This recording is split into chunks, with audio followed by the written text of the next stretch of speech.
Hello friends, welcome to English Literature friends. Here we are going to discuss our teaching pedagogy. जैसा कि आपको पता friends हम TGT PGT state exam की preparation कर रहे हैं। तो फ्रेंड्स इस क्लास में हम डिस्कस करेंगे जो कि हमारी अप्रोचेज हैं उनको हम डिस्कस करेंगे। जैसा कि आपको पता है कि हमारी जो स्ट्रक्चरल अप्रोच है उसको हम डिस्कस कर चुके हैं। इस क्लास में हम दो अप्रोचेज को डिस्कस करेंगे, सिचुएशनल अप्रोच और कम्युनिकेटिव अप्रोच, इन दोनों को। और फिर उसके बाद हमारा जो टॉपिक है टीचिंग अप्रोचेज का वो कंप्लीट हो जाएगा। और फ्रेंड्स इसके बाद हमारा दो ही टॉपिक रहते हैं, एम्स ऑफ एजुकेशन, और दूसरा हमारा रहता है जो कि आईसीटी का रहता है। तो दो टॉपिक रहेंगे, फिर उसके बाद हमारी पेडागोजी कंप्लीट होएगी और फिर हम एनसीईआरटी को कंटिन्यू करेंगे। तो लेट्स स्टार्ट करते हैं बिना किसी देरी के। तो फ्रेंड्स देखना जो कि हमारा सेकंड जो अप्रोच है वो कौन सी है, situational approach of teaching English. यहाँ फ्रेंड्स क्या होता है, जो कि हमारा स्ट्रक्चरल अप्रोच थी उसमें वर्ड फॉर्मेशन, सेंटेंस फॉर्मेशन पे ध्यान दिया जाता था। जबकि इसकी बात करते हैं तो ये हमारी अप्रोच है वो फ्रेंड्स होराल्ड पाल्मर और एएस होर्नस्बी के द्वारा दी गई है। और इस अप्रोच में क्या होता है फ्रेंड्स, जो बच्चा होता है वो अपने सराउंडिंग से सीखता है, जैसे लर्निंग बाय डूइंग ऐसे करके वो सीखता है, अपने हाथ से सीखता है। एनवायरनमेंट में जो हमारे बेस्ड है या व्यवहारवाद है उस थ्योरी पे ये बेस्ड है। तो यहाँ पे फ्रेंड्स क्या होता है कि यहाँ पे न्यू वर्ड्स का और न्यू पैटर्न ऑफ सेंटेंसेस का क्या किया जाता है, इंट्रोड्यूस करवाया जाता है। बच्चे को नए नए वर्ड सिखाए जाते हैं और फिर उनके बीच में जो हमारा कंपैरिजन है वो करके उसको लर्निंग बाय डूइंग से इसमें सिखाया जाता है। Teacher create a link between language and real situation. यहाँ पे टीचर क्या करता है कि कोई भी सिचुएशन होती है उसका लैंग्वेज के साथ कैसे इंटरेक्शन करता है, रियल सिचुएशन या इमेजिनरी सिचुएशन क्रिएट करके उसमें बच्चे को बोलना सिखाता है कि इस समय आप किस तरह की लैंग्वेज, किस प्रकार अपनी जो टारगेट लैंग्वेज है उसको स्पीक आउट करोगे। तो ये मेन बात है फ्रेंड्स, ये की पॉइंट है। और फिर आगे आता है अडोप्शन ऑफ क्वेश्चन। यहाँ पे क्या होता है फ्रेंड्स, ये क्वेश्चनरी टेक्निक को अपनाया जाता है। मीन्स क्वेश्चन आंसर यहाँ पे किए जाते हैं। टीचर बच्चों से क्वेश्चंस करता है और बच्चे उसके आंसर देते हैं। यहाँ पे क्या है, स्ट्रेच ऑन रिविजन, जो ज़्यादा से ज़्यादा प्रैक्टिस रिवीजन के ऊपर जोर दिया जाता है। यूजफुल डेली लाइफ, जो डेली लाइफ में जो हमारे मीनिंग बोले जाते हैं, लैंग्वेज बोली जाती है, वर्ड बोले जाते हैं, उनके ऊपर फोकस किया जाता है। Teacher cooperate learners and create imaginary situation, presentation of new vocabulary and structure. यहाँ पे वोकेबलरी के ऊपर भी काफ़ी ध्यान दिया जाता है। सिचुएशन के अकॉर्डिंग नए नए वर्ड हैं वो बच्चों को सिखाए जाते हैं।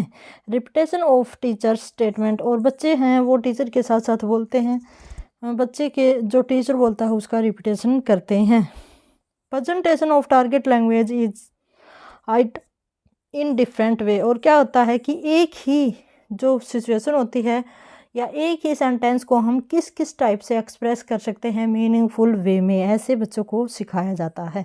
आगे चलते हैं एडवांटेजेस ऑफ सिचुएशनल अप्रोच। यहाँ पे फ्रेंड्स देखना, यहाँ पे इसके मेरिट्स बताए गए हैं कि क्या क्या गुण हैं, क्या क्या इसकी करैक्टरिस्टिक हैं, क्या क्या इनके गुण हैं कि जो कि बच्चों को सिखाए जाते हैं।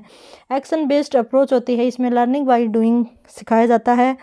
Learning by doing and playing खेल खेल में और डूइंग करके सिखाना, बच्चे को नई लैंग्वेज सिखाई जाती है। एम्फेसिस ऑन लिसनिंग स्किल, बच्चे को लिसन की जो लिसनिंग स्किल होती है उसको काफ़ी ज़्यादा बढ़ावा देते हैं, क्योंकि पहले टीचर बोलता है फिर बच्चे बोलते हैं। Ample use of teaching add, काफ़ी ज़्यादा मात्रा में जो टीचिंग एड होती है उनका यूज़ किया जाता है। जैसे हम बोल रहे रिकॉर्डेड जो वीडियो होती हैं वो बच्चों को प्रोवाइड करवाई जाती हैं।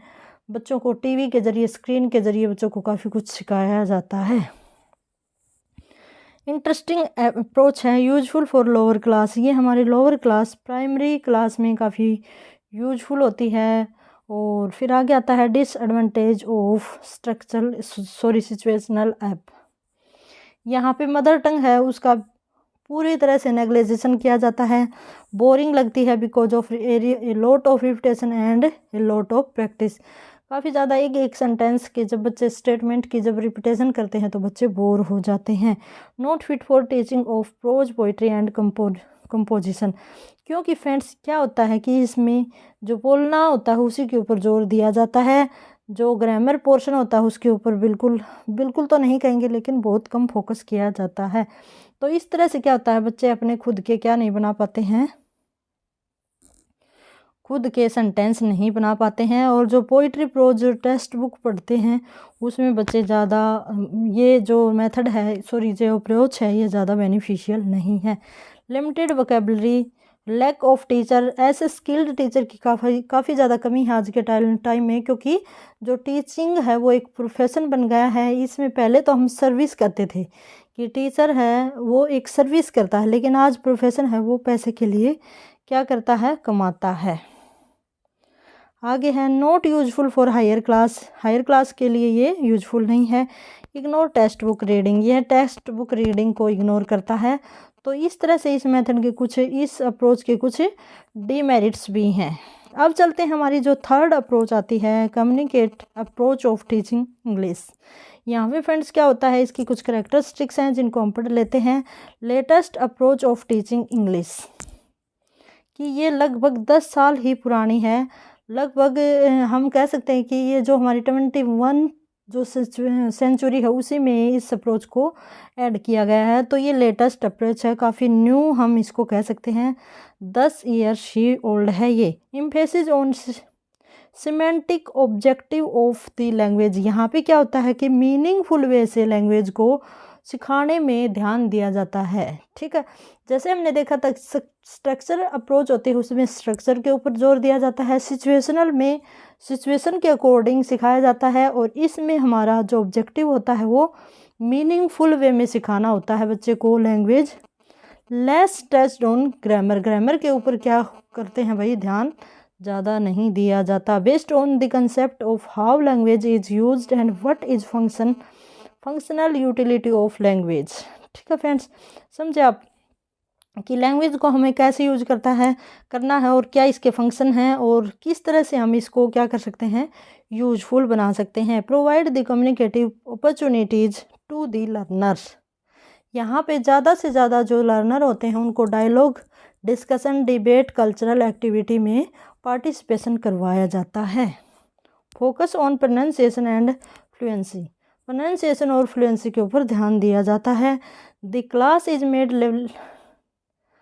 Lively and interactive with pair and groups, यहाँ पे जो बच्चे होते हैं, जैसे हमारी सिचुएशनल जो हमारे अप्रोच थी उसमें इंडिविजुअल के ऊपर फोकस किया जाता था फ्रेंड्स, लेकिन यहाँ पे क्या है, पेयर में और ग्रुप में बच्चों को लैंग्वेज है वो सिखाई जाती है। Develop oral skill before moving to reading and writing, सबसे पहले यहाँ पे ये हमारी जो स्टेप वाइज ये लैंग्वेज है ये सिखाई जाती है, जिसमें पहले ओरल, फिर उसके बाद रीडिंग और फिर उसके बाद राइटिंग स्किल सिखाई जाती। इम्प्रूव ऑल स्किल, यहाँ पे फ्रेंड्स चारों ही राइटिंग्स के ऊपर चारों ही जो हमारी स्किल है SLRW इनके ऊपर ध्यान दिया जाता है। तो फ्रेंड्स ये काफ़ी इम्पोर्टेंट बन जाता है ये क्वेश्चन कि कौन सी ऐसी अप्रोच है जिसमें हमारे चारों स्किल्स के ऊपर ध्यान दिया जाता है, तो वो है हमारी communicative skill. Teacher work as instructor, यहाँ पे टीचर होता है वो एक फैसिलेटर के तौर पे काम करता है, और ट्रायल एंड एरर बेस्ड ये हमारी अप्रोच है, मींस बच्चा गलती करके दोबारा से सीखता है। Process of learning target language according to age need, यहाँ पे जो लर्निंग प्रोसेस होता है वो फ्रेंड्स एज्ड और जो एज होती है बच्चों की, जैसे प्राइमरी लेवल पे हमें क्या सिखाना है, फिर हमारा मिडिल लेवल पे हमें क्या सिखाना है, फिर हायर लेवल पे हमें क्या सिखाना है, इस तरह से ध्यान में रखकर टॉपिक्स हैं वो बच्चे को तैयार करवाए जाते हैं। अब आता है हमारा एडवांटेज की बात कर लेते हैं। तो फ्रेंड्स यहाँ पे use stressed on use of target language, ज़्यादा से ज़्यादा टारगेट लैंग्वेज का यूज करना सिखाया जाता है। Emphasis on the functional value of language, यहाँ पे ग्रामेटिकल जो हमारी वैल्यू होती है उसके ऊपर ध्यान न देकर फंक्शनल वैल्यू के ऊपर ध्यान दिया जाता है। Based on practical utility note on theoretical aspect, यहाँ पे क्या होता है फ्रेंड्स, जो प्रैक्टिस करवाई जाती है बच्चे की, जैसे कि हमारे सिचुएशनल मेथड था उसी में होता था वैसे ही इसमें होता है, जैसे कि नाम से ही है कम्युनिकेशन के ऊपर ध्यान दिया जाता है। डेवलप्स स्पीच स्किल, यहाँ पर बच्चे की स्पीच स्किल है वो डेवलप हो जाती है। Teaches different ways of expression, किसी भी बात को कहने के लिए, अपने इम्प्रेशन को एक्सप्रेस करने के लिए अलग अलग वे से बोलने के लिए सिखाया जाता है। अब आता है हमारा लास्ट टॉपिक रहता है disadvantages of communicative approach. It ignore grammar and structure of language. बिल्कुल जो हमारी स्पीकिंग होती है उस हम देखते हैं कि उसमें ग्रामर पे भी ध्यान नहीं दिया जाता और जो हमारे लैंग्वेज का जो स्ट्रक्चर है उसके ऊपर भी ध्यान नहीं दिया जाता। तो वो करेक्टरिस्टिक्स फ्रेंड्स इसकी है। लैक ऑफ स्किल टीचर, आज के टाइम में क्या है फ्रेंड्स, जो इस तरह के जो स्किल टीचर होते हैं उनकी कमी होती है। Latest approach of teaching English, सबसे नई हमारी अप्रोच है ये। तो फ्रेंड्स इसी के साथ हमारी क्लास है वो कंप्लीट हुई। होप सो आपका ये टॉपिक भी कंप्लीट हो गया होगा। फिर भी कोई कमेंट क्वेरी है तो कमेंट बॉक्स में डालिएगा। इसी के साथ have a good day and best of luck.